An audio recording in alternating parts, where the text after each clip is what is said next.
Today, I'm going to share 3 progressively more unbelievable stories, and at the end of each of them, I will share the photo or photos that are famously associated with them. But before we get into those stories, if you're a fan of the strange, dark, and mysterious delivered in story format, then you've come to the right place because that's all we do, and we upload once a week. So, if that's of interest to you, please give the like button a 1,000-piece jigsaw puzzle for their birthday, but before you hand it over, make sure you secretly remove one of the pieces. Also, please subscribe to our channel and turn on all notifications so you don't miss any of our weekly uploads. Okay, let's get into today's stories.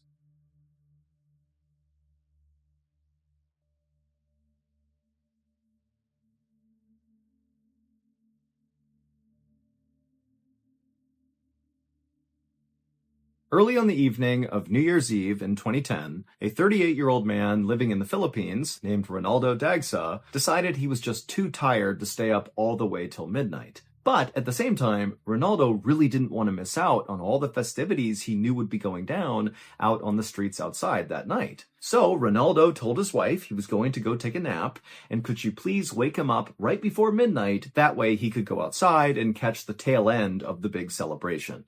And so his wife said that was fine, and just a couple of minutes later, Ronaldo was in his bedroom, in his bed, passed out. Ronaldo was a politician, and he was beloved in the Philippines because he was one of the very few politicians who was not afraid to arrest and prosecute gang members. In the Philippines, gang violence is a big issue, and really, Ronaldo was one of very few people doing anything about it. About 10 minutes before midnight, Ronaldo's wife went into the bedroom and woke Ronaldo up. And Ronaldo, even though he was really tired, he was so excited to get to go outside that he jumped out of bed, and he made his way into the kitchen, and he grabbed his camera, and then he called for his wife, his daughter, and his mother-in-law, who were the only people still awake in his family at this point, to come with him. And so they would agree, and they would come with Ronaldo. He would go outside, and as soon as he opened the door, it was like everything he hoped it would be. There were people everywhere, all along these busy streets. There were firecrackers being shot up into the sky. People were laughing and cheering and celebrating. And so Ronaldo was really excited, and what he really wanted to do was capture a picture of his family right as the clock struck midnight, kind of commemorating New Year's Eve. And so Ronaldo led his family to a part of the sidewalk that wasn't very crowded, and he positioned his family, so his daughter and his wife and his mother-in-law, in a position that he was happy with, and kind of made sure the picture was in frame. And then he kept checking his watch, waiting for midnight, and then right as it was about to strike midnight, he raised up his camera and he aimed it at his daughter, his wife, and his mother-in-law, and he took a picture. And here is the picture that Ronaldo took.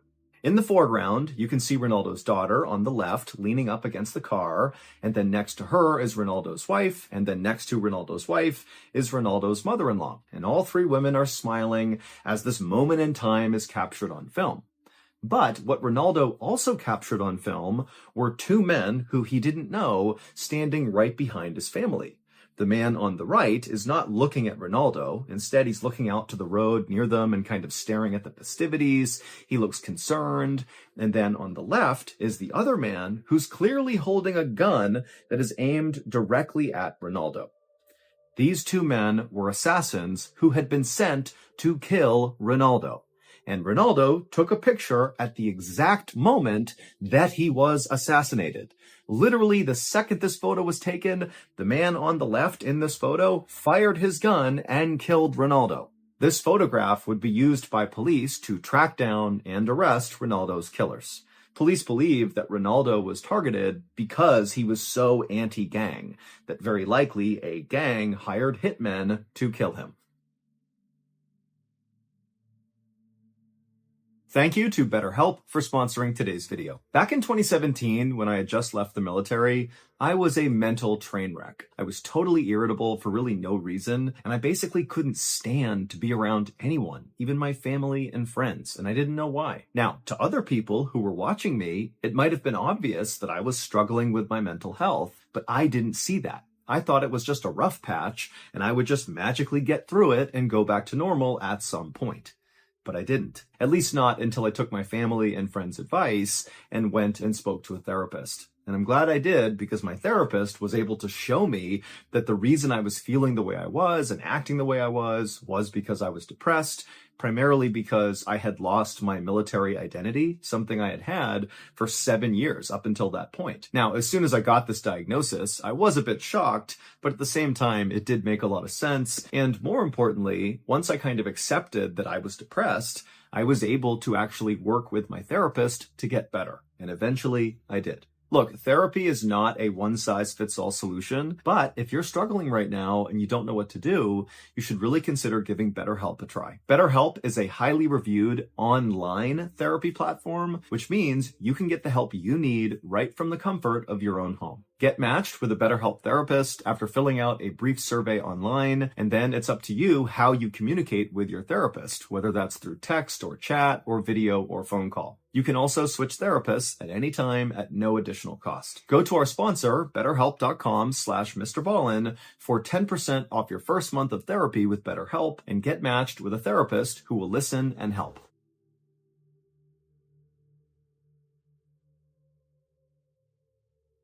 On a Friday afternoon in late August of 2008, a homicide detective in Los Angeles, California, named Kevin Lloyd, grabbed a cup of coffee from the break room and then made his way to his office, and he sat down at his desk.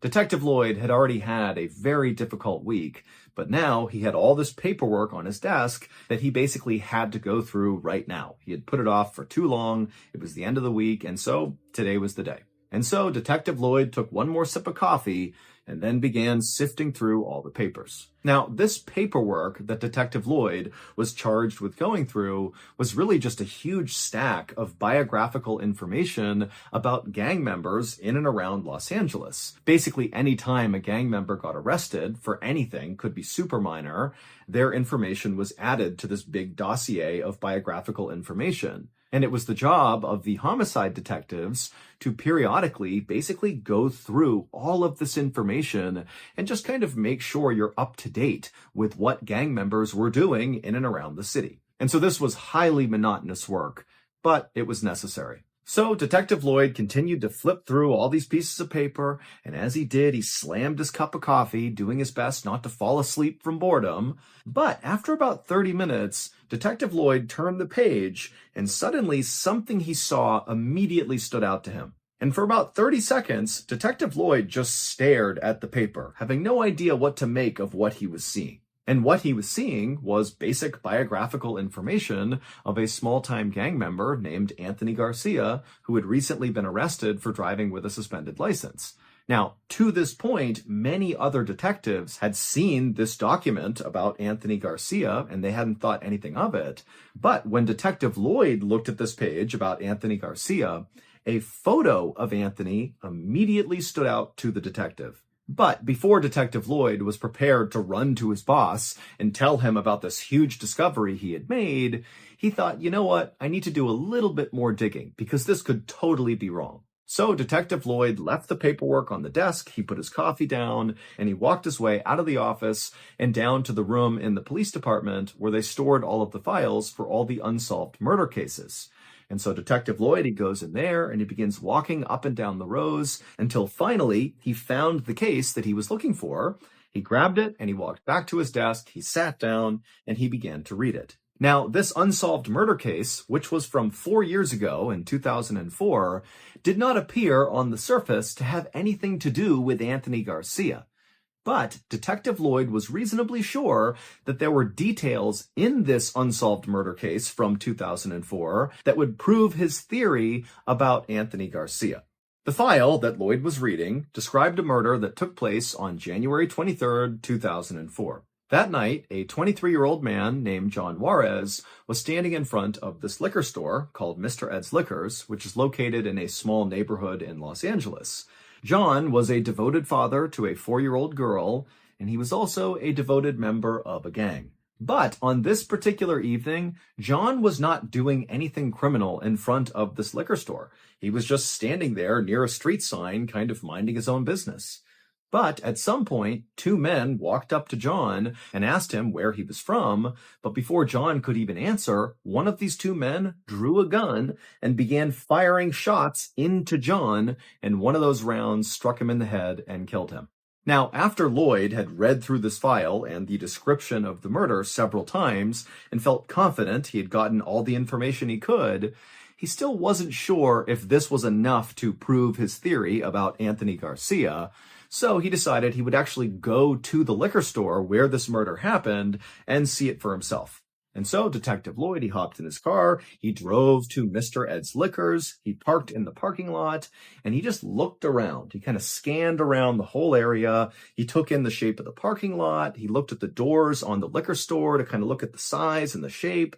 He also saw the nearby street sign that John had been standing near when he was shot and killed. And so finally, after looking all around and feeling like he had seen all that he needed to see, Detective Lloyd felt more sure than ever that his theory about Anthony Garcia had to be correct.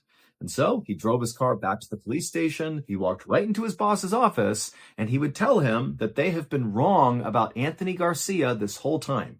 He is not some small-time gang member. He is a big player, and he's not even trying to hide it. The photo that Lloyd saw of Anthony Garcia that really stood out to him when he was going through all that paperwork was the photo of Anthony when he was being booked into jail. And in this photo, Anthony is shirtless, and Anthony has this huge chest tattoo that you can clearly see in this photo. The tattoo shows a liquor store, and to the left of the liquor store is this military-style helicopter that's coming in and firing its gun towards the ground. And on the ground, in the line of fire from this helicopter, is what looks like this man who's got the body of a peanut. And so he's being killed by this helicopter. All the other people who saw this photo or who saw Anthony Garcia in person chalked up his tattoo to just some weird depiction of a helicopter killing a peanut guy, and they didn't think too much of it. But Detective Lloyd had actually been to the crime scene in '04 when John Juarez had been murdered, and so he had seen the layout of the crime scene, and then he's looking at this photo of Anthony Garcia's chest tattoo, and he realizes it is the same depiction of the crime scene. Anthony Garcia, his nickname was Chopper, which is often a slang term for a helicopter. And John Juarez, who was murdered in '04, he was a member of a gang called Pico Nuevo. And Anthony Garcia and the gang he was involved in, which was not Pico Nuevo, they used to make fun of people like John for being affiliated with that gang by calling them peanuts. Meaning the helicopter in the tattoo represented Anthony Garcia, and the peanut guy was John Juarez. So this tattoo is literally like a confession that Anthony Garcia was the guy who shot and killed John Juarez. And there were other details in this tattoo as well that made it even more clear that this really was like a confession. I mean, just the angle of the peanut guy's body, so John Juarez's body in the tattoo, was the same angle as he was found in real life. And also the decorations on the liquor store in the tattoo lined up with the decorations that were on Mr. Ed's liquor store when John Juarez was murdered in '04. So really, Anthony Garcia sealed his fate by tattooing that to his chest. Ultimately, Anthony's tattoo would be used to convict him of John Juarez's murder, and Anthony would be sentenced to 65 years to life in prison.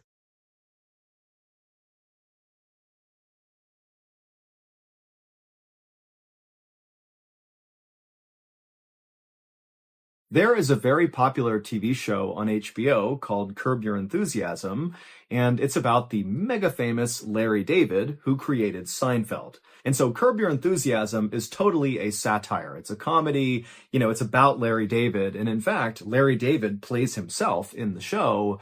But Larry David in the show is a very exaggerated version of himself in real life. But the show is shot to look like it's almost biographical, but it's not. It's totally comedy. Apparently, in real life, Larry is known for getting into kind of funny, awkward situations, often that he brings on himself. And so on the show, basically every episode, Larry David finds himself getting into totally absurd situations that just get worse and worse and worse because Larry just makes all the wrong decisions decisions. And so it's a really funny show. However, there is one particular episode of Curb Your Enthusiasm that will go down as the single episode virtually everyone who has ever watched the show will remember, and it's not because it was funny. It's because this particular episode had massive ripple effects that nobody from Larry David to writers to producers, anybody involved with this production could have predicted.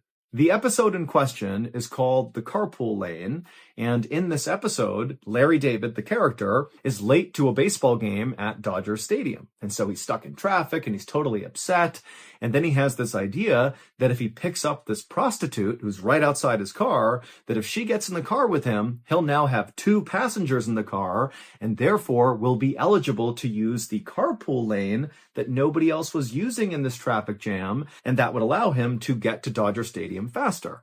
And so he hires this prostitute and she gets in the car and Larry kind of awkwardly explains his plan. And then he hops in the carpool lane. He makes his way to Dodger Stadium. The plan works great. And when he gets there, he actually ends up bringing the prostitute with him into the game to just watch the game with him. And so he goes up, they find their seats, and their seats are just so bad. But as they're sitting there and Larry's totally upset about how bad his seats are, Larry happens to see one of his friends who's also at this Dodgers game, and Larry can tell, his friend has great seats. And so the rest of the episode is basically Larry going down and trying to convince his friend to give up his seats for Larry and his prostitute to watch the game. And his friend just continuously says no.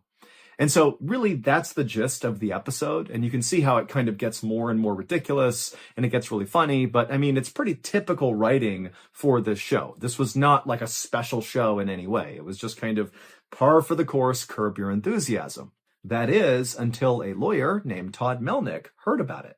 In the fall of 2003, this lawyer, Todd Melnick, called HBO and said he needed to see the raw footage from the episode they shot called A Carpool Lane. A producer at HBO named Tim Gibbons is the one who answered this call, and his first reaction was, we can't let you see this footage because this episode hasn't even aired yet, and so you're going to have to wait the couple of months until this episode comes out if you want to see this footage.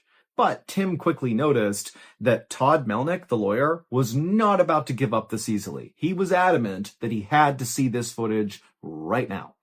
And so eventually, Tim Gibbons actually would go and find Larry David, and he would ask Larry, hey, do you mind if this random lawyer comes and watches this footage from this unaired episode?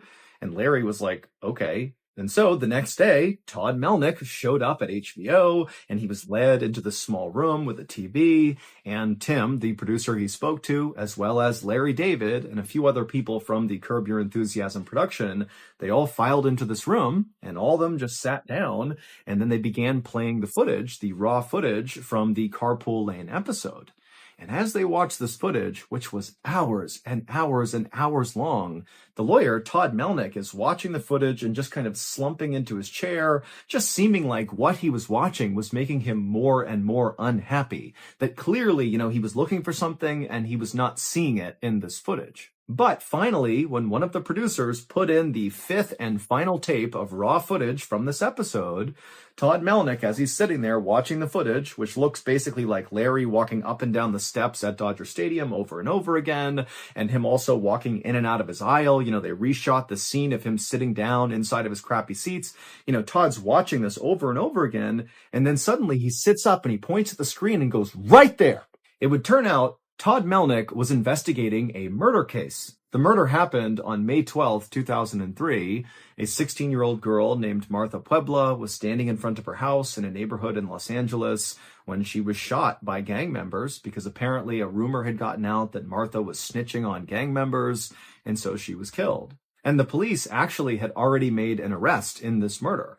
They had arrested a guy named Juan Catalan. Juan's brother, Mario, was on trial for a different murder, and just 2 weeks before Martha's murder, Martha testified in Mario's case. And who was in the audience listening to Martha's damning testimony about Mario? Well, Mario's brother, Juan. And so prosecutors believed this was the motive for Juan to kill Martha. Also, there was an eyewitness to Martha's murder, and the sketch artist who worked with this eyewitness came up with a composite sketch of Martha's killer that looked exactly like Juan. And so now Juan was potentially facing the death penalty if he was found guilty. But Juan was adamant that he did not kill Martha, and on the night of her murder, he said he was at the Dodgers game where they were filming a Curb Your Enthusiasm episode. But nobody believed him except for his lawyer, Todd Melnick, who called HBO, got access to all that unseen footage from the episode, and after watching for hours and hours and hours, finally that fifth tape goes in, and sure enough, Todd Melnick watched as his client, Juan Catalan, strolled right into frame and sat down with his daughter. It would turn out Juan was telling the truth the whole time. He did not kill Martha, and Curb Your Enthusiasm proved it. Shortly after this discovery, Juan would be released from prison and he would receive a settlement of $320,000 from the city of Los Angeles and the police. As for Martha, the police were able to eventually track down 4 people who were involved in her murder, and all 4 would be convicted and sent to jail for life.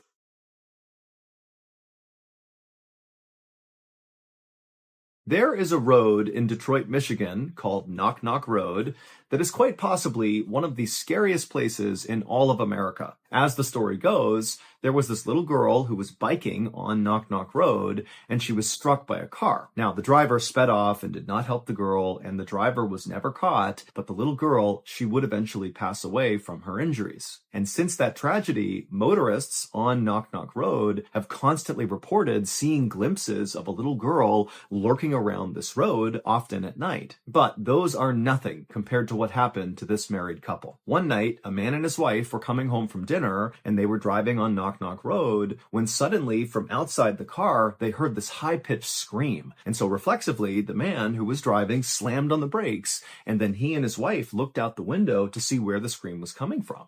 Now, at first,